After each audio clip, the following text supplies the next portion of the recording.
Good evening, I'm Wendy Mesley, and this is The National. The U.S. attack on Syria escalates global tensions. We'll see what's really changed for world leaders, for the Syrian people, and what lies ahead. You're not going to be able to bomb your way to peace in Syria. Our comprehensive coverage takes you around the world. Plus, the meaning of Vimy. New technology takes you to the trenches and torn up land as Canada gets ready to mark 100 years since the battle.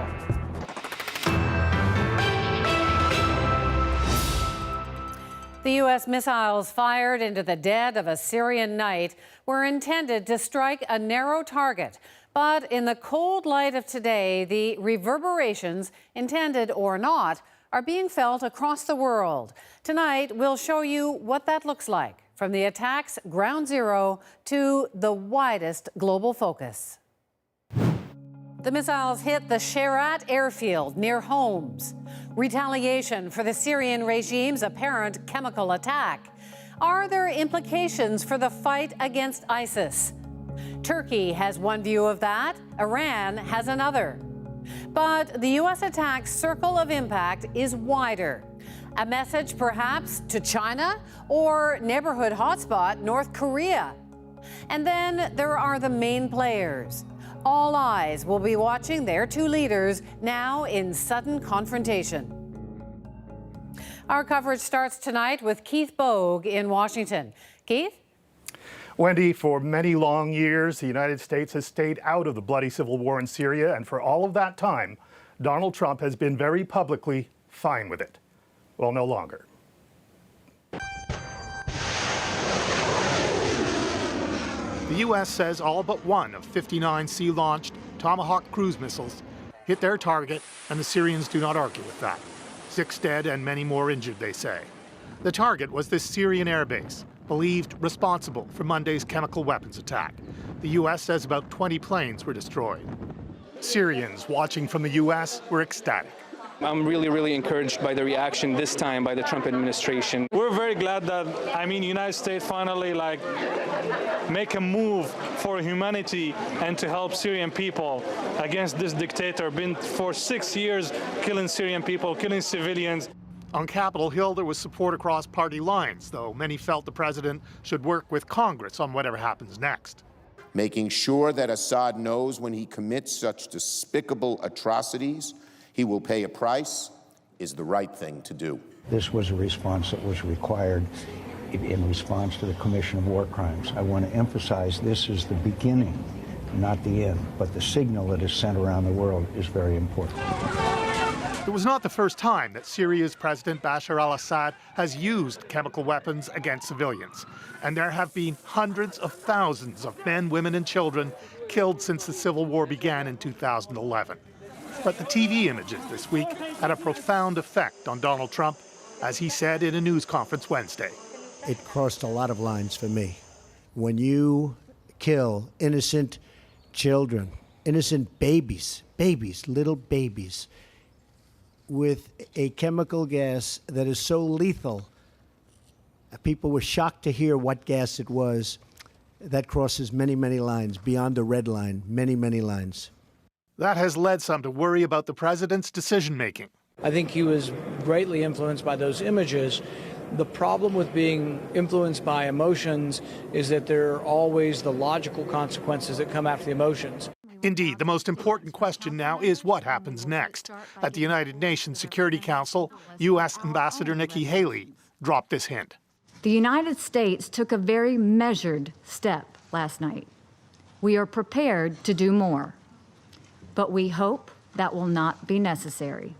Trump supporters and critics seem to agree that while Trump's security team handled this well and the missile strike was momentarily useful, it remains a tactic in search of a strategy.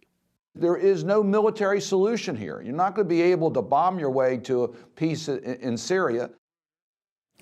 And of course, Wendy, there is the whole question of Russia and what this will mean for U.S.-Russia relations. There are even reports tonight that the Pentagon is investigating whether Russia was actively involved in the chemical attack or whether it at least tried to cover it up. So, Keith, do we have any idea what is going to happen next?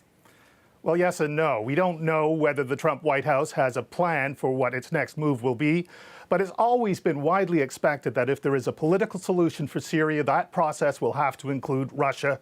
And we do know that the Secretary of State Rex Tillerson plans to be in Moscow next week to meet with Vladimir Putin. Thanks so much, Keith. Keith Bogue in Washington tonight. Today's reaction from Washington lawmakers is one thing, but for Donald Trump, as with any U.S. president, public opinion plays a crucial role as well. So how might the missile launch be seen on Main Street, USA? Lindsay Duncombe joins me from West Palm Beach, Florida, with more on that angle. So, Lindsay, what's the reaction been so far? Well, the immediate effect is that no one is talking about all of the chaos that dominated the first couple of months of Donald Trump's presidency. And most significantly, the dynamic has changed with respect to Russia. At least for now, the situation in Syria is overshadowing any investigation into possible connections between the Trump campaign and Russia during the election. Normally, traditionally, in a situation with a military strike such as this one, a U.S. president would receive a bump in his or her approval ratings at this stage. But it's a different situation with Donald Trump because he campaigned promising that America would not be the world's policeman. And already tonight, Wendy, we are seeing anger from Donald Trump supporters about the strikes in Syria online. And another note, Lindsay, all this, of course, happened while Trump was hosting China's President Xi, where a key issue was how to handle North Korea. How did that play out? Well, it almost helps Donald Trump in his mission to put pressure on President Xi to intervene with respect to North Korea. Instead of just having to tell the Chinese president that the U.S. was prepared to go it alone in that theater, what's happening here, or what happened here, is that the whole summit was happening with a backdrop of a real-time military exercise. The official word from Secretary of State Rex Tillerson today is that both countries agreed to work together to resolve the situation in North Korea peacefully, Wendy. Thanks so much, Lindsay. Lindsay Duncombe in Florida tonight. And as Keith said earlier, Donald Trump's decision to attack Syria is an about-face from what he said in the past. And you can look no further than Twitter to see that. In 2013 and 14, Trump fired up at least 17 tweets on the subject, most of them directed at President Obama. Among his thoughts, Syria is not our problem. Stay out of Syria. Do not attack Syria. Fix the USA. Not surprisingly, the Russians are extremely upset with Trump's sudden missile attack.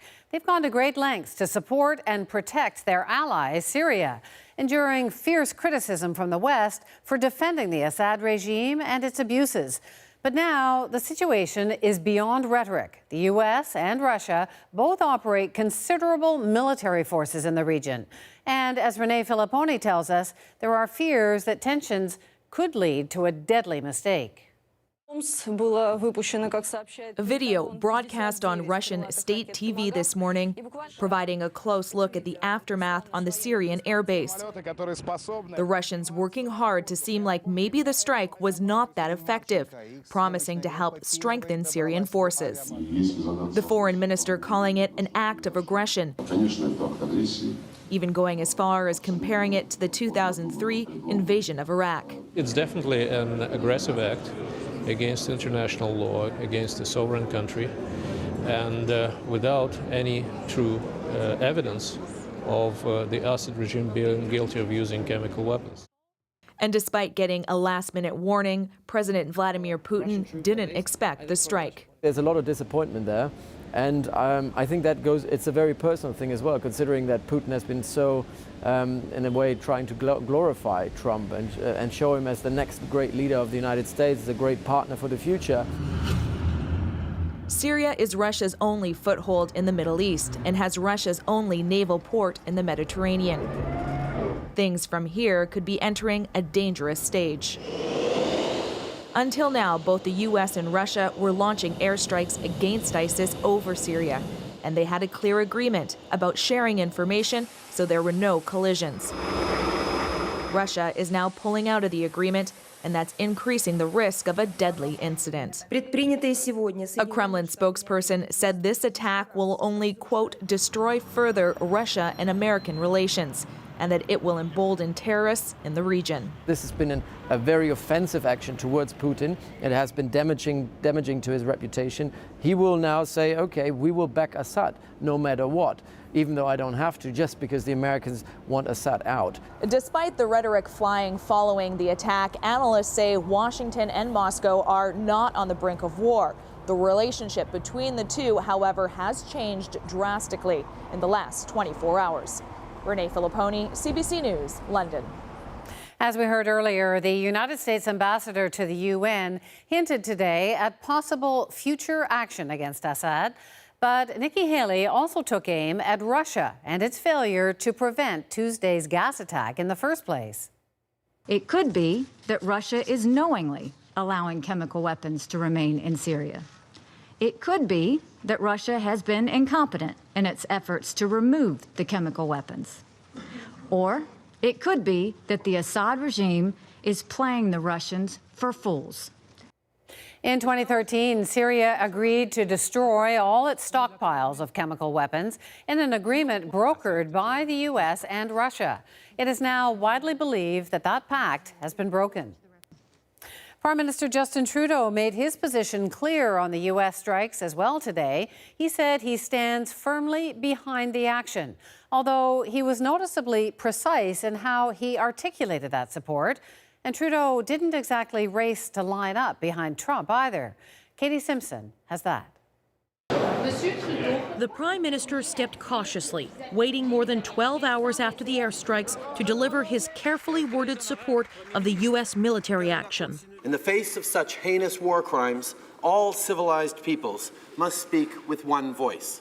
That is why Canada fully supports the United States' limited, focused action to degrade the Assad regime's ability to launch such attacks. Justin Trudeau shared those sentiments with President Trump personally on a phone call this morning. He also confirmed Canada was given a heads up about an hour before the launch.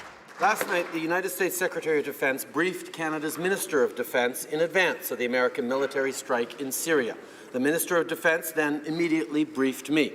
This is the first time Trudeau has blamed the Assad regime for this week's chemical attacks. Yesterday in New York City, he would only call for further investigation. There are, of course, still questions to be answered around who is responsible for these. Tonight, Trudeau changed his tune. A trusted and reliable ally in the United States informed us that the Assad regime was responsible for these chemical attacks. A new administration in Washington which has decided to take a targeted and limited strike, and the Conservative Party supports that approach. While the Tories are supportive, the NDP isn't ready to take a position. We do not know the extent to which this is limited and precise. We don't know what the long-term plan is. Canada's long-term military plan is not changing for now. Trudeau says special forces in northern Iraq will continue the training mission in the fight against ISIS.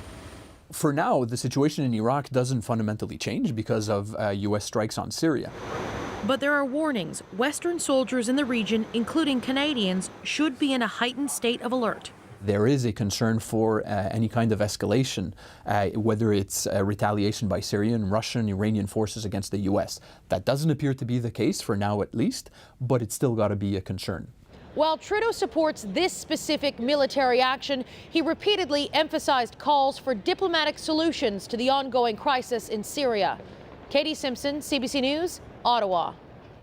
And in addition to President Trump, Trudeau also spoke to German Chancellor Angela Merkel. While Merkel did not offer a ringing endorsement of the strikes, both leaders did agree that these shocking chemical attacks cannot be permitted to continue with impunity.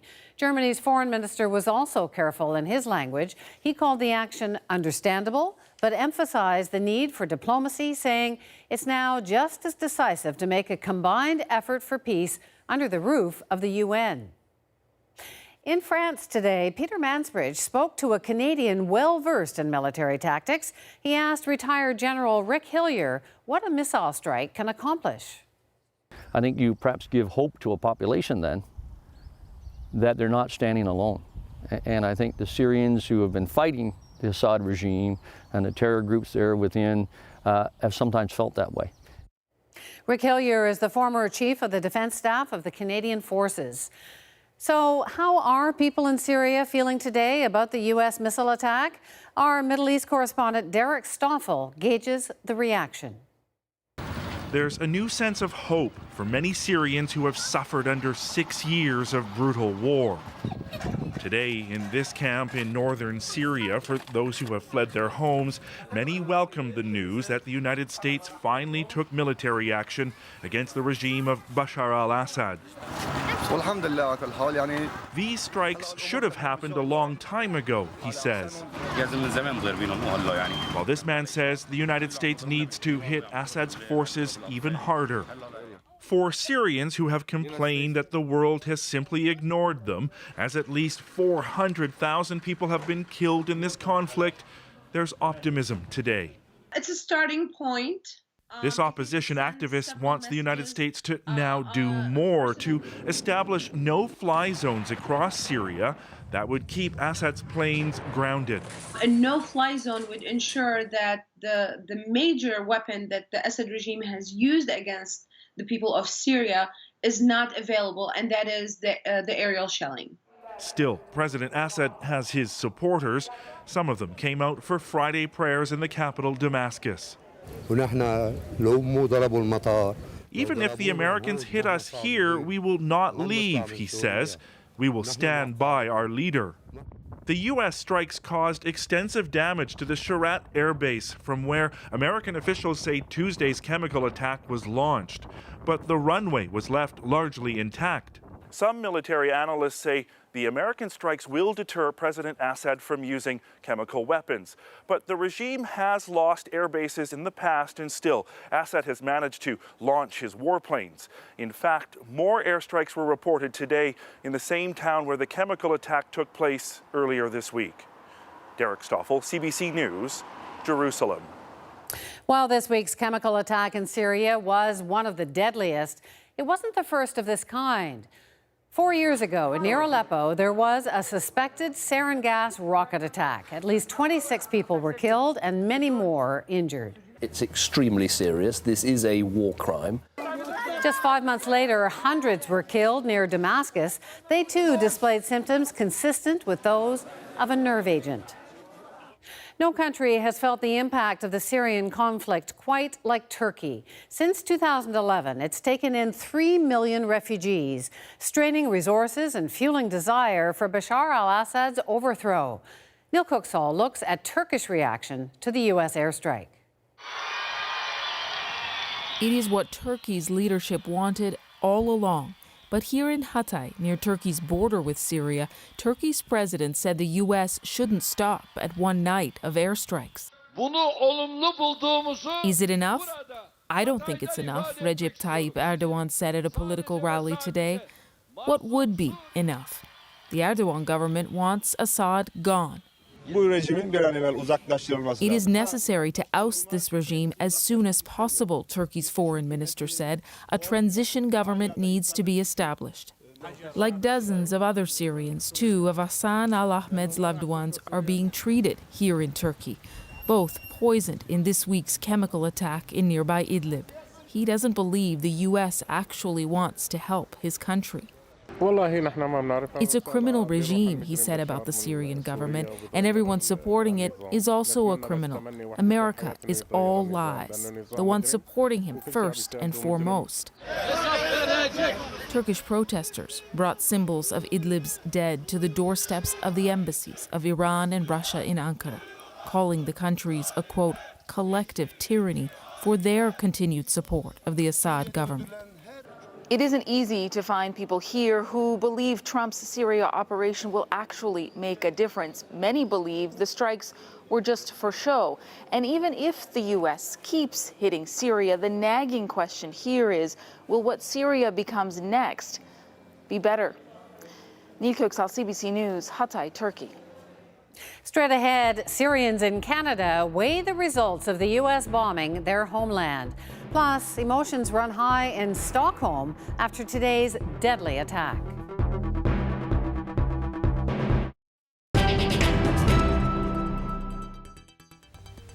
I am sure you agree that we should talk frankly to each other. Frankness, in good spirit, is a measure of friendship.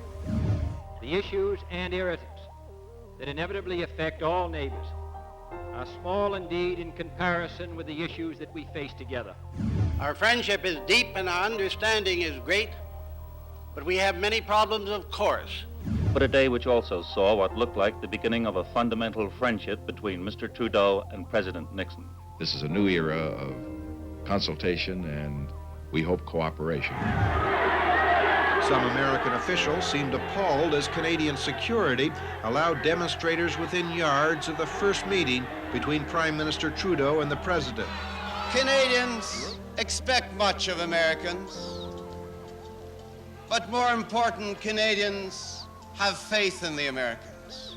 The Prime Minister was here to tell President Reagan what he was telling Canadian voters for the past few months, that he wants to restore not just good relations, but what he calls super relations between Canada and the U.S. From President Clinton, there was no limit to the praise and the admiration he expressed for Prime Minister Chrétien. Under your wise leadership, Mr. Prime Minister, relations between the United States and Canada have never been closer or more constructive. He's a good guy, and I enjoyed to be with him. 4 years, 3 weeks, and 2 days since first being elected U.S. president, and George Bush said hello to Canada. I frankly felt like the reception we received on the way in from the airport was very warm and hospitable, and I want to thank the Canadian people who came out to wave with all 5 fingers for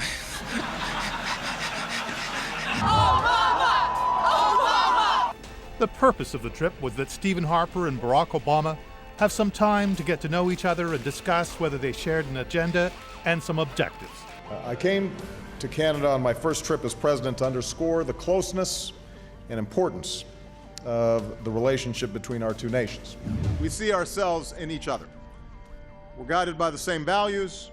And like all great, enduring friendships, at our best, we bring out the best in one another.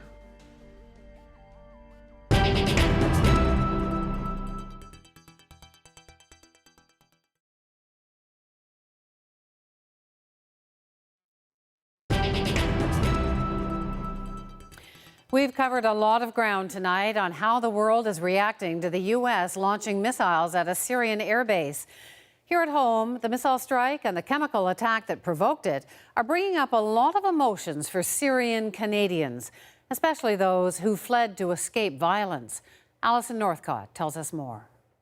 Just I do massage exercise. Miriam is 13 years old and lives in Winnipeg now, her body covered in scars from a bomb explosion in Syria that killed her sister and left her badly injured. In my back and in my stomach and in 2 hands. Her aunt worries the U.S. strikes will only make things in Syria worse, and that more children will be hurt and killed. Like many Syrians now in Canada, Amjad Hariri has watched as the civil war rages on. To him, the missile strikes bring up mixed feelings. I'm not thrilled that the U.S. is bombing my country.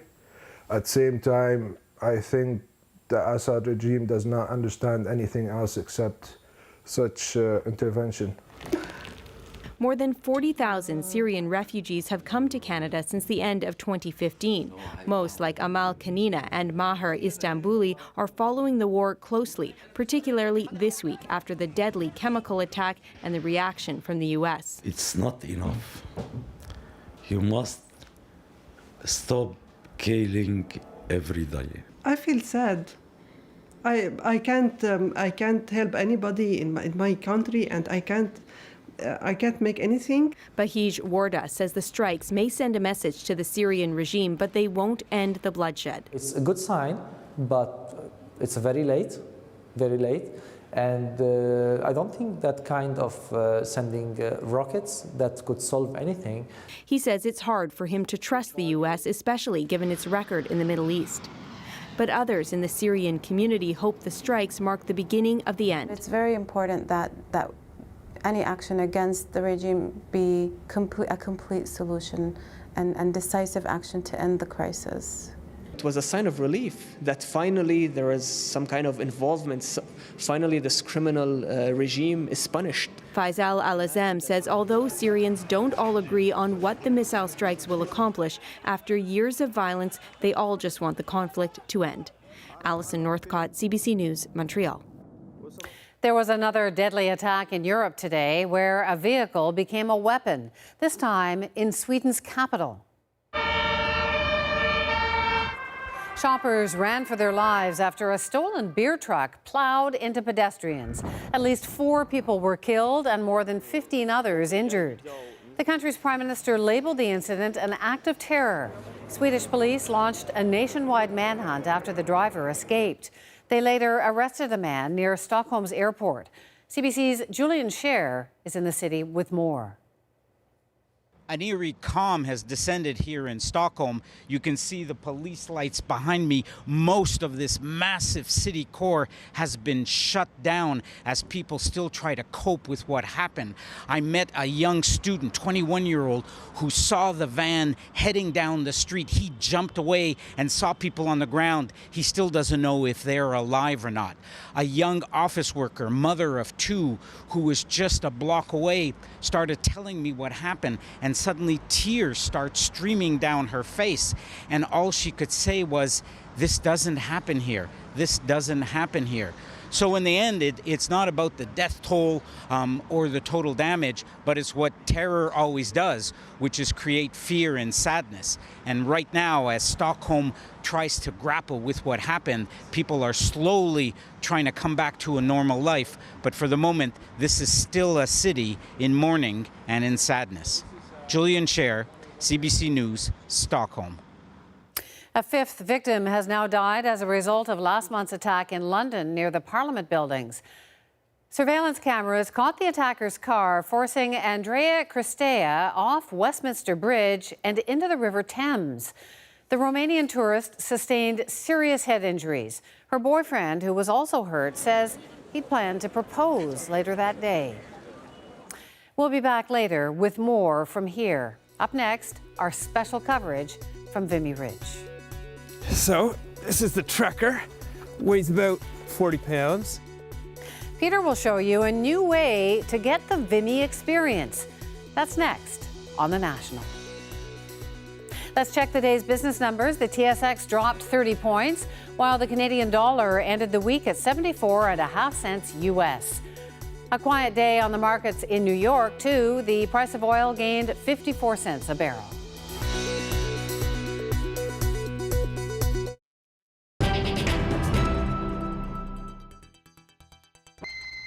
The game is Space War and is played on a computer.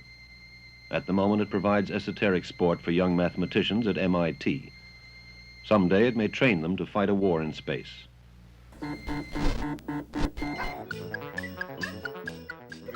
Whether it's the nice zingy sound they make, the electronic challenge, or just the thrill of controlling what happens on a television screen, TV games are exerting a powerful fascination.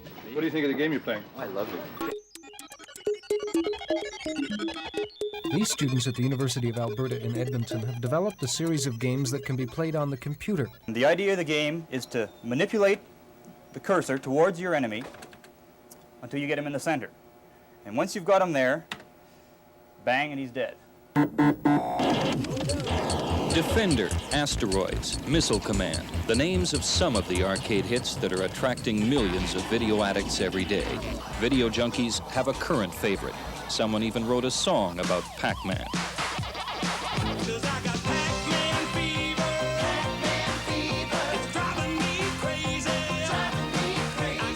Pac-Man grossed more money in arcades last year than the movie Star Wars, one of the most successful Hollywood films.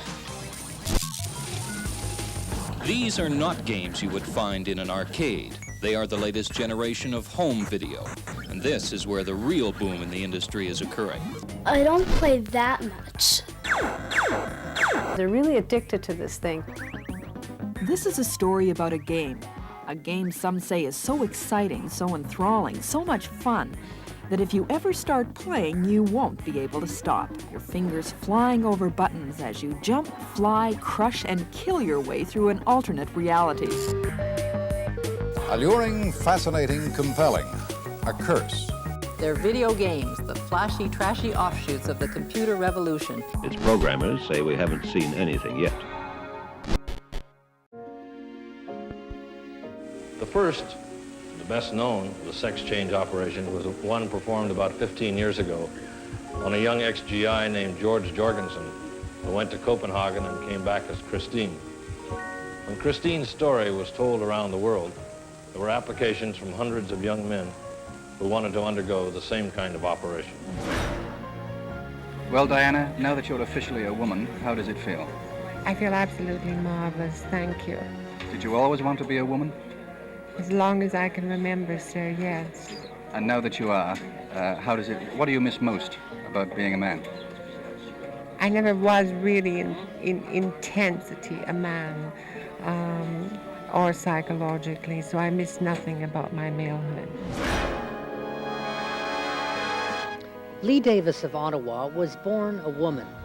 Recently, after a number of medical operations, Lee Davies became a man. I was only a kid.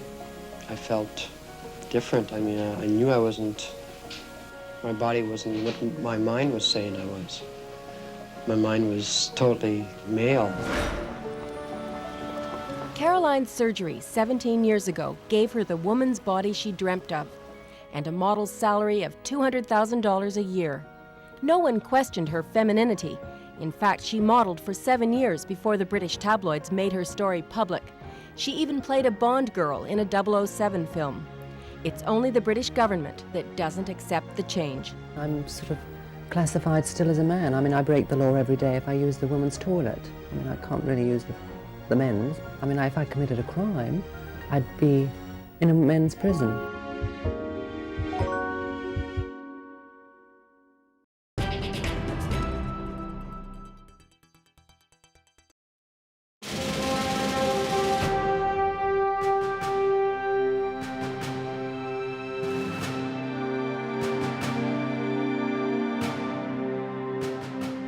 Good evening from Vimy Ridge in northern France.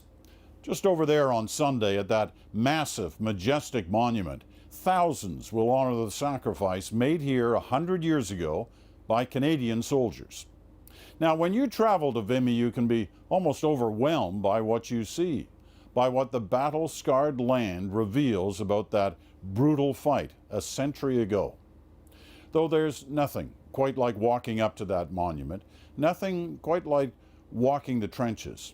There is something new available that you can access from anywhere that delivers a deep sense of the Vimy experience. And it begins, of course, with some cutting-edge technology.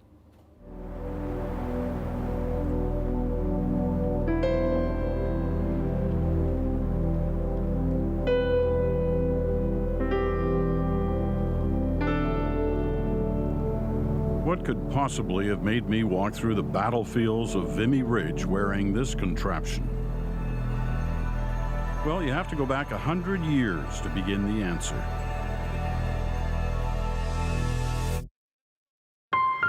Vimy Ridge was a defining moment for Canada. If you believe some historians, it was the moment the country was born. Not really, of course. Confederation had happened almost exactly 50 years before, in 1867, but the 1917 battle was a major moment. It was the first time Canadian troops had fought as a unit in what they called the Great War, and they did so at a strategic location that other allies, mainly the French, had failed to take from the Germans. Vimy was a bloody battle. It lasted 4 days. And even now, a century later, the ground is still pockmarked with shell craters. But Canada prevailed at tremendous cost. More than 10,000 casualties, almost 4,000 dead.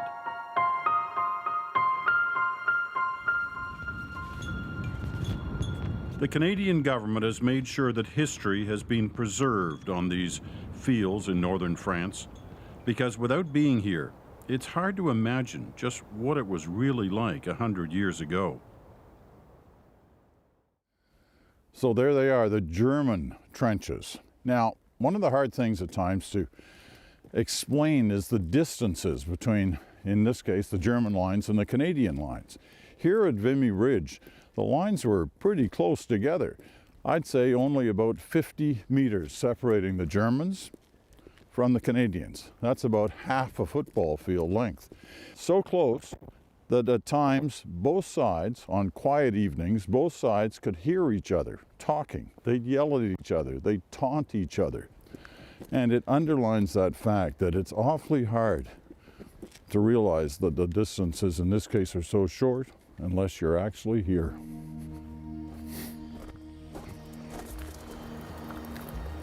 So to get people here, we partnered with Google Canada to create a way for Canadians anywhere in the world to experience what it's like to be here at Vimy.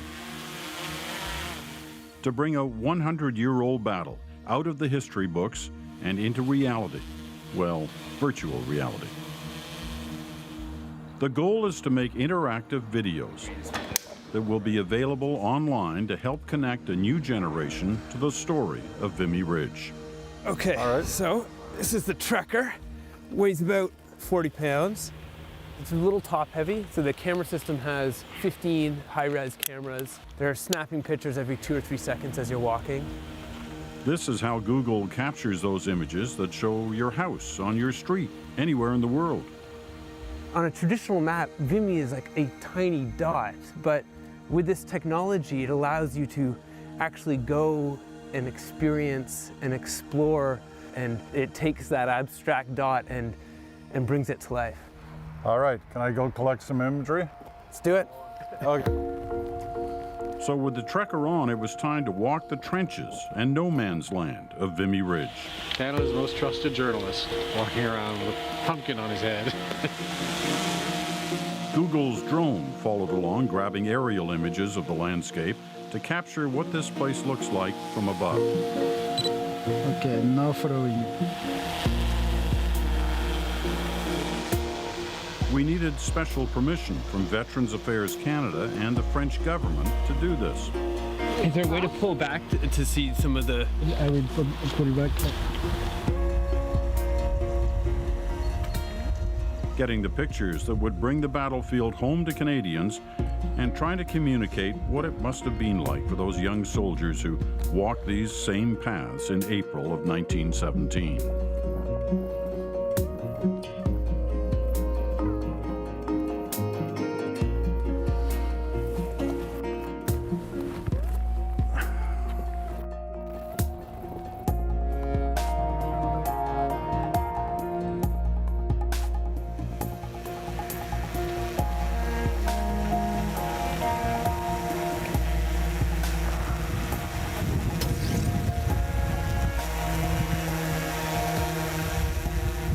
This is modern day cartography, basically. You know, before, when it came to mapping, you were always kind of trying to see what was beyond the horizon. And what's amazing about this technology, it actually takes you to where you are and shows you these 360-degree panoramas of the world around you.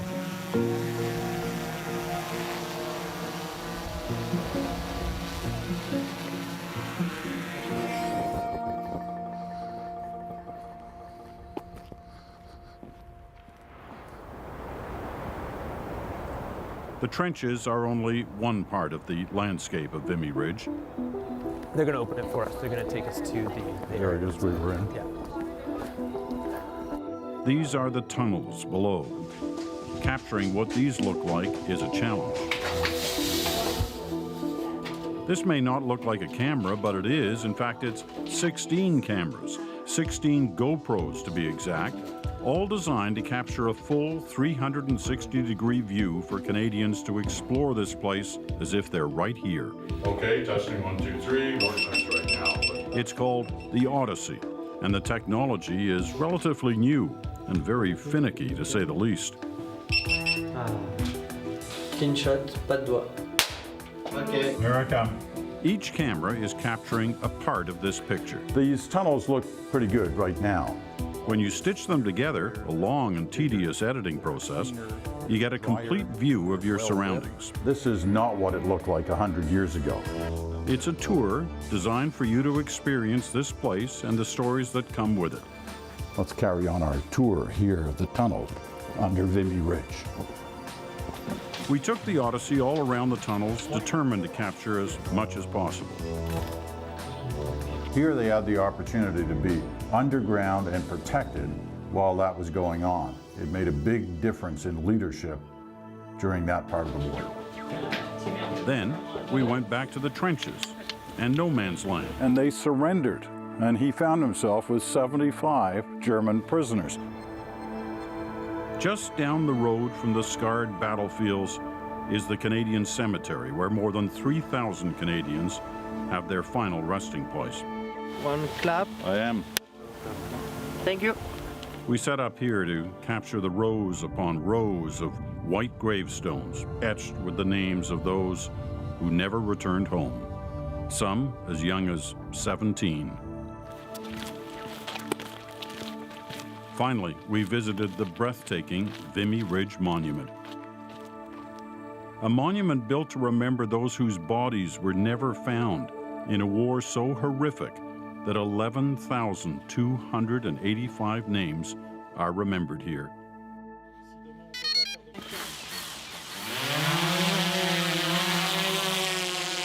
It was our greatest challenge, capturing the scale and beauty of this structure.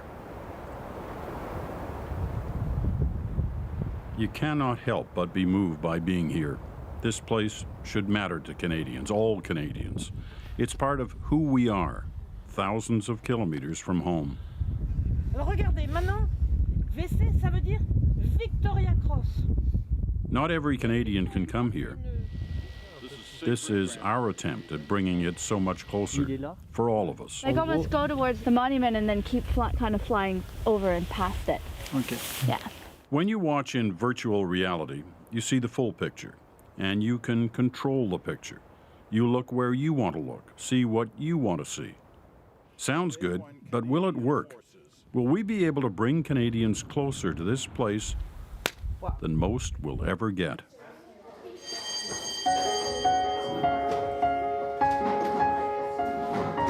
These grade 8s at Minto Clifford Public School in tiny Harriston, Ontario, have been studying Vimy Ridge, learning about the battle as many of us did, in textbooks, until today. So what's going to happen is you're going to be observing, and I just want you to tell that other person what's going on. Go at it, have fun. And there's a lot of pictures and videos showing about the war. What do you wonder? What do you say? What do you wonder? Peter's carrying a 17 stone. There's a lot of trees. And it's like fields. It's like rounded brick. Oh, now we're in the cemetery. There is a big cross right over there. What's he saying? Private Jameson lied about his age. The legal age was 18 to join the Canadian Army. He died when he was 17. The legal age was 18 and he died when he was 17. He led his men over the top, going out over the trenches, across no man's land toward the German lines. He left with 150. I think it's a lot different to learn about it that way because, you know, you can experience it and it's like you're actually there and it's more real than if you're just, you know, reading it from a book. I also wonder, like, what it would be before they all started this. Yeah, like if it was just flat land or like land with nothing around. Yeah. We got told about it, but we haven't had that experience in showing us and hearing the stories. Like with the pictures, you don't really have that reference of their height and their length and stuff. And when you put on the headset and you can look around and see around you, it shows like the tunnels, how cramped it was, how tight it was. The tunnels were home to the soldiers. Okay. For me, it just shows how real it was. It kind of instills the emotions of what the people that were there felt. Oh, it's the one place where all the cemeteries are. I've done virtuality before, but to see Vimy, it's actually mind-blowing how cool and how fast they actually built tunnels like that strong and sturdy to get through and When? I gave you the scope of the battle, right? I gave you, you know, at 5:30 a.m., you know, the artillery goes, the guys go up the hill, but now you've seen this. What's changed in regards to your thoughts? And It was all like an idea before. It was all just about like statues and monuments, but now it's real. man, I wish you guys can go, like for real, but this is the best we could get, and it's fantastic, right? Yeah. One thing I've found during decades of special programs about our military past is that young Canadians, when given the opportunity, are fascinated by our history in a world looking for peace and freedom. Vimy Ridge is a big part of that story and continues to be 100 years later.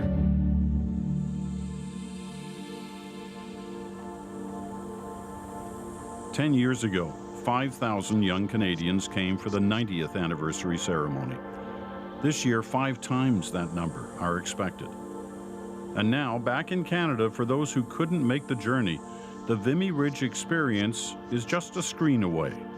Now you can be here too, virtually anyway. Coming up, a glimpse at a remarkable story told by Nala Ayed. And we'll have a note on what to expect from us this weekend.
We want to give you a little taste now of an incredible story Nulla Ayed has done that we had been planning to air tonight.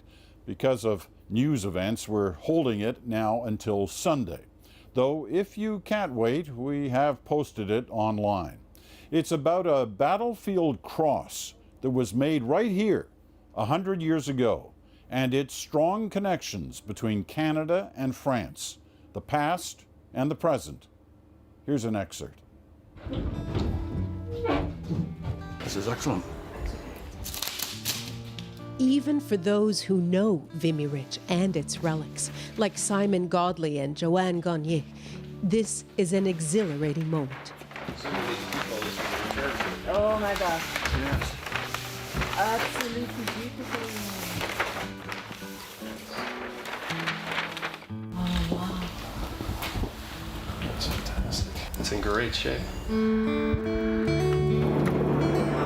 Joanne Gagné from Veterans Affairs had long dreamt of bringing a battlefield cross back to Vimy and worked from this end to make it happen. I was touched and I was very emotional, and I did have the goosebump and felt that maybe the soldiers would appreciate, like, you know, this special connection or the extra mile we went to get it back here. And I really appreciate the museum for lending us the cross for this very special year. The full bombardment started up. Simon Godley says he's a seriously enthusiastic amateur historian here. He painstakingly pinpointed the cross's original location with old maps and war diaries. That's actually what the difference between these sort of crosses and the likes of the memorial. The memorial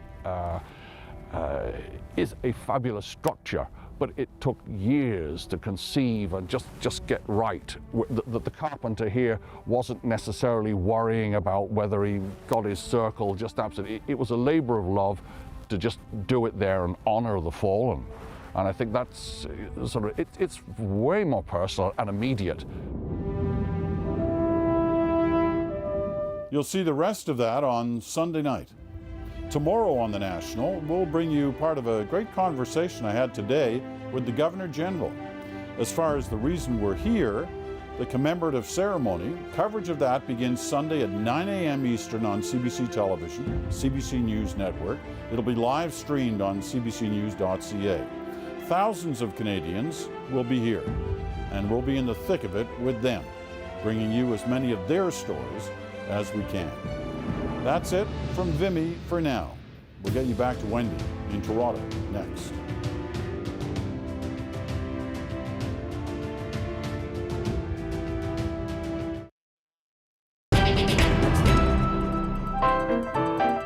Baby, my heart's on fire. If you refuse me, honey, you'll lose me. Then you'll be left alone. Oh, baby, telephone. 85 years ago today, the first telephones went on sale to the public. To give you an idea what sort of a telephone you could buy at that time, we asked the telephone company to dust off some of the ancient models stored in the basement of its University Avenue building. This attractive demonstration wasn't really in keeping with the telephone scenes of 1877. Originally, boys were employed as telephone operators. They were later replaced by girls when it was found they were too rude to customers. And this is something else that's in use now and will one day be a part of every home. It's called the video phone. If I'm off center, you can't see me anymore. So you'd only want to do that if you weren't properly dressed. The size, the shape, and the color has changed a little in the past 30 years, but it still does the same thing. Or does it? The fact is that the system to which this phone is connected has changed radically. Now this uses the phone, and this does, and so does this. The telecommunications industry has produced an electronic highway. Tim Barnett is checking in with his office. Hello, Claudine. He's using his new high-tech cellular phone. It's got no wires, no jacks, and it travels anywhere. The people selling it claim it's the productivity tool of the 80s. It could equally be an expensive bust. To ever call me on my cellular phone, I'd appreciate it. This gadget doesn't come cheap. It costs between $2,000 and $6,000 just to get the equipment, and there's call charges on top of that. Yesterday, they were gadgets used only by the rich and powerful. Today, your local pizza delivery is likely to have one. And in next to no time, so will most of us who want to have that phone, no matter where we happen to be. Research in Motion dominates a small industrial park in Waterloo, Ontario. It invented and manufactures a pager called a BlackBerry. Its unique feature, a keyboard that allows you to send and receive email essentially in real time. Now, when Apple says it plans to make a new cell phone, people listen. Today, the company showed off its iPhone with a touch Samsung has screen brought its fight for smartphone supremacy to Apple's turf. If you refuse me, honey, you'll lose me, then you'll be left alone. Oh, baby, telephone and tell me I'm your own.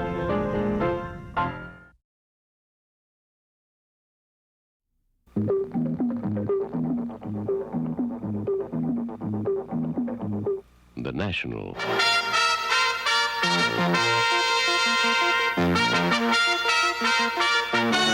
The National.